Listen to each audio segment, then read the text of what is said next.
Hello সবাইকে, আশা করি সবাই অনেক ভালো আছো। আজকের ব্লগটা বেশি ফ্যান্সি না, খুব সিম্পল একটা দিনে ছোট্ট কিছু মুহূর্ত নিয়ে। কিন্তু জানো, আমার কাছে এই সিম্পল জিনিসগুলোই সবচেয়ে বেশি সুন্দর লাগে। আজকে দুপুরে খাওয়ার জন্য বানানো হয়েছে একদম ঘরোয়া কিছু খাবার। গরম ভাত, সাথে বেগুন ভাজা, ফুলকপি আলুর তরকারি, আর পাশে একটা ডিম ভাজা। দেখতে হয়তো খুব সাধারণ, কিন্তু এই সাধারণ খাবারের মাঝেই আছে একটা আলাদা শান্তি। এমন খাবার সামনে আসলেই ছোটোবেলার অনেক স্মৃতি মনে পড়ে যায়। যখন সবাই একসাথে বসে খেতাম, মায়ের হাতে রান্নার গন্ধ পুরো ঘরে ছড়িয়ে যেত। সেই সময়টুকু কতটা স্পেশাল ছিল সেটা এখন বুঝতে পারি। অনেকেই ভাবতে পারে এত সিম্পল খাবার নিয়ে ব্লগ করার কি আছে, কিন্তু আমি মনে করি ব্লগ মানেই শুধু বড় কিছু দেখানো না। ব্লগ মানে নিজের রিয়েল লাইফ শেয়ার করা, নিজের ছোট ছোট হ্যাপিনেসগুলোকে সবাইকে দেখানো। কারণ জীবনের আসল সৌন্দর্য লুকিয়ে থাকে এই ছোট ছোট মুহূর্তগুলোর মধ্যেই।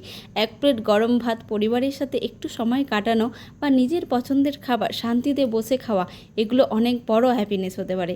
আজকের খাবারটা খেতে সত্যি অনেক ভালো লাগছিল। গরম ভাতের সাথে তরকারি ঝোল মিশিয়ে খাওয়ার যে মজা, সেটা আশায় বোঝানো যায় না।